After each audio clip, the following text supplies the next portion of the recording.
most of our area. So currently it's breezy with winds out of the south. When that wind advisory is in effect, not only will we be dealing with the wind, but all the way up and down from Canada right here into Austin, going to be dealing with wind advisory conditions or gusts even higher. So up to 40 miles per hour for gusts, sustained winds 20 to 25. Here's how it works out. The cold front pushes through right around 7 a.m. or so. We could see gusts around 41 in San Marcos. And then as we work our way through the morning, hold on to your hats. Gusts between 20 and 40 miles per hour. Now, it won't be quite as windy as we head into the afternoon, with the gusts starting to die off first in the hill country and then finally out toward the east. Unfortunately, red flag warnings hoisted for yet another day. We didn't get any rain, and look at this, extreme fire danger for the hill country, very high through the Austin area. Don't do anything that could spark a fire. But if you want relief from the heat, oh boy, we've got it. Today's high was 96, a record. Tomorrow 79, Thursday 78, and feeling great. Here's that hour by hour forecast, keeping in mind it's going to be a windy one. How about 79 degrees? What about our next rain chance? At this point, I don't think we're going to see rain enter the picture until at the earliest Sunday. Won't affect the Cap 10K in the morning. It would be an afternoon to evening kind of thing. Could see some scattered showers or storms possible Monday or Tuesday. Tuesday is also our next chance of soaring into the 90s. We'll be right back.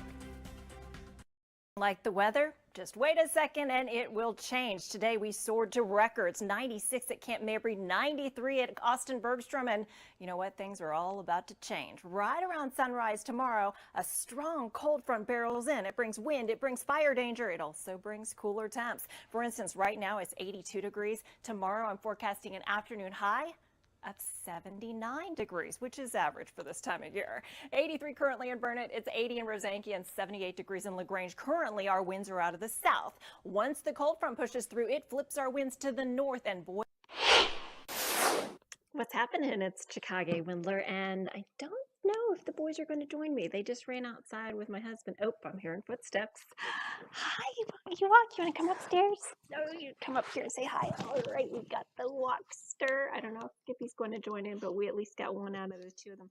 By the way, it just so happens I'm wearing my Central Texas SPCA Barktoberfest shirt. Central Texas SPCA is where I adopted these fine furry friends. Hi, Skippy. You want to come say hi? Alrighty, 1, 2, 3, and so now we got them both. The skipster here. Mac, what's going on? Thanks for checking in. Hope you're doing great on a Tuesday night, which is super quiet here. Did you see all those tornadoes hitting the southeast? Georgia, parts of South Carolina. Crazy stuff. By the way, the National Weather Service in Fort Worth confirmed 3 tornadoes that hit up in North Texas.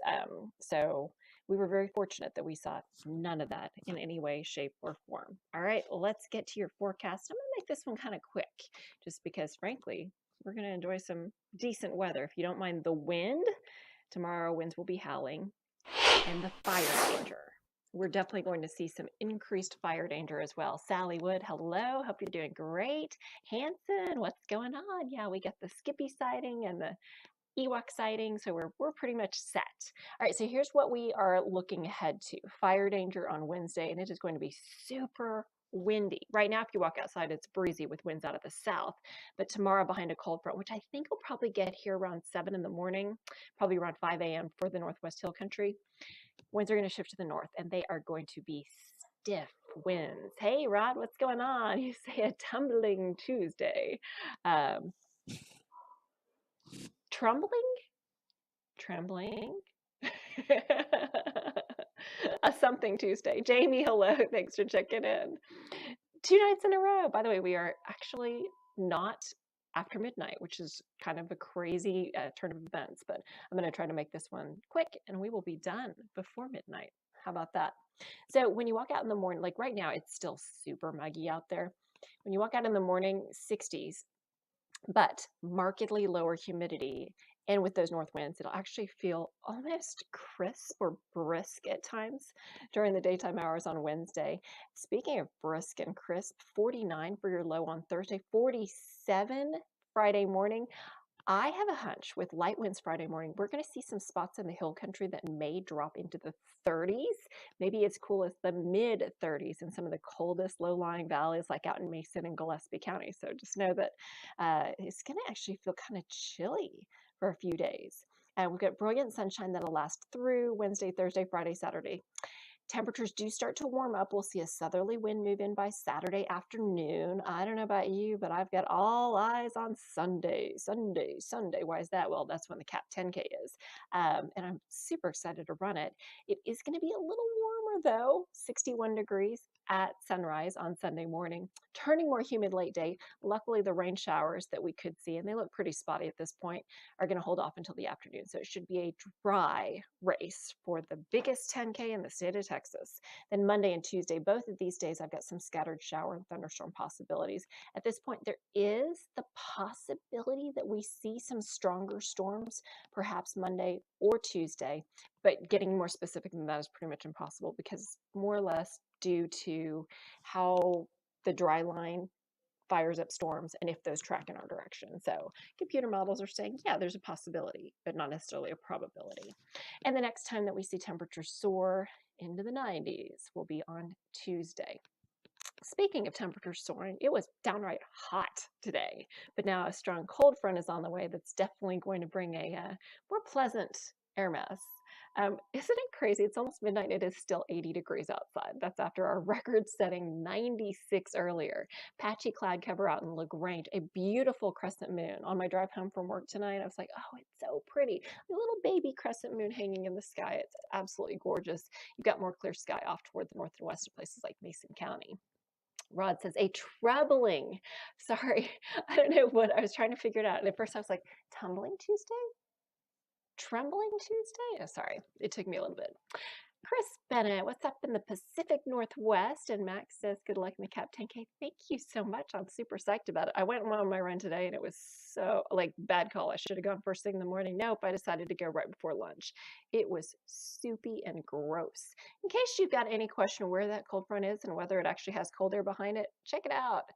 Amarillo is sitting at 53 degrees, and it is in the Panhandle currently where that cold front resides, and it's going to continue its merry way to the south.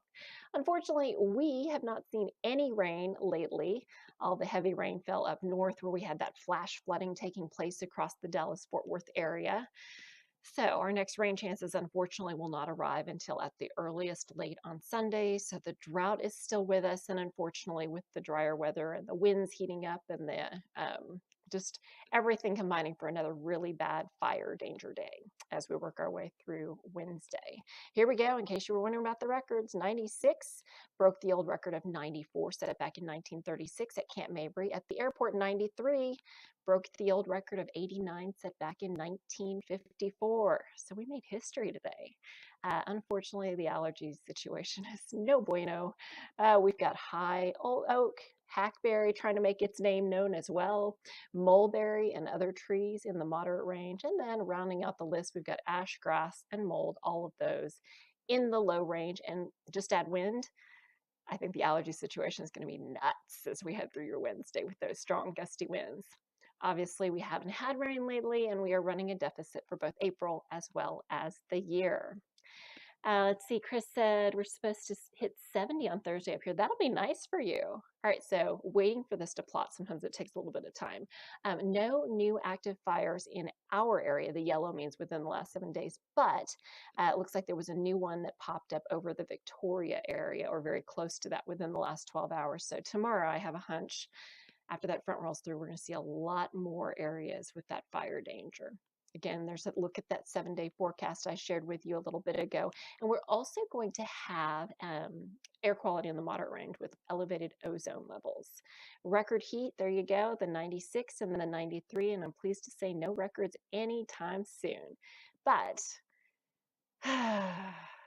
today was one of those days that reminded you in Texas, we can surge to some pretty impressive levels. In case you're wondering, this was our 10th earliest trip to 96 degrees. And the earliest first 96 or hotter since all the way back in 2008. So it's been a while since we've been this hot this early.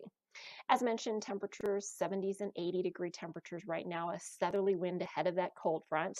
Once the cold front comes through, it is going to shift our winds to the north and they will be howling. So worth noting, Minnesota currently is Minnesota. it's cold up there, and this cold front caused turbulence in Colorado, really gusty winds in many locations. By the way, there's been, again, that tornado situation across parts of the southeast. A lot of cleaning up that folks will be doing there after severe thunderstorms push through. For us, the wind will be very, very evident on Wednesday, gusts up to 40 miles per hour. And with that in mind, right now, we generally have winds out of the south. The highest are about 10 to 15 miles per hour, not that impressive at all. But that's all going to change again whenever that system pushes through right around sunrise tomorrow morning. And we are not the only ones that will be windy. High wind warnings in effect in these darker shades of orangish, tannish, whatever you want to call that mustardish color. And then we are under a wind advisory. So all the way from Canada to Texas, a continuous line of windy weather. All right, so the wind advisory for Milam and Mason counties from 3 a.m. to noon on Wednesday. Elsewhere from 7 a.m. to 3, sustained winds 20 to 25, gusts up to 40 possible. Keon, what's going on? What'd you miss? You didn't miss much. It's all just talking about wind, talking about cooler temperatures and fire danger. You say we need more action. Next action in the form of possible storms. Probably not until Monday or Tuesday, and it's a scattered chance of 30% chance. All right, so Mason County in the morning, 5:30 a.m., going to be shaken. 33 mile per hour gusts possible. Those make their way through the I-35 corridor. Look at San Marcos by 8 a.m., 41 mile per hour gust. Heading on toward the east by about 9 a.m., folks in Rockdale, how about a 38 mile per hour gust? So the cold front, when it comes in, it means business. You are going to definitely notice it. And the winds will not be quite as high in the afternoon, but still gusting 20 to 30 miles per hour, even after the wind advisory expires. Obviously, with the wind, that brings into account the fire danger concerns. We've had so many red flag warnings, so you know the drill. Don't do anything that could start or spark a fire. The biggest concern as far as fires will continue to be if one sparks, it could spread very rapidly. So extreme fire danger across areas in the hill country. Mason, Llano, and Gillespie counties. Very high fire danger for pretty much the rest of our area. So unfortunately, this is going to be a very tricky time period if any fires do start. So we had the 96-degree high for today. Heading into Wednesday and Thursday, what do you know? Seasonable temperatures. Our average high for today is 78, and starting on Wednesday, it goes up to 79. So you can actually feel more like typical early April. As far as your hour by hour forecast on Wednesday, windy and sunny, 79 degrees. Should actually be a nice day if you can get past the fact that it's going to be a bad hair day because of the wind situation. So by 7 a.m., cold front pushing through the Austin metro, temperatures falling behind the front. So we're going to wake up to 50s in the hill country, but close to 70 out in places like Fayette County. This computer model suggesting there might be a stray shower along that front toward the south and east. I'm keeping it dry. I don't think there's going to be much ability for us to sneak in any rain. By lunchtime, upper 60s to mid 70s across the area. And then by afternoon, we're only in the mid to upper 70s. Could possibly sneak up to 80, but I opted to go with 79. Then by the time you wake up on Thursday, look at this. Crisp, cool. I have to say, Thursday, I'm going to be out running and I'm going to be loving life. I love these temperatures. 40s out the door. Won't be quite as windy on Thursday with winds about 10 to 15. And then by Thursday afternoon, warming through the 70s again. Crisp, cool, comfortable, lovely weather for spring.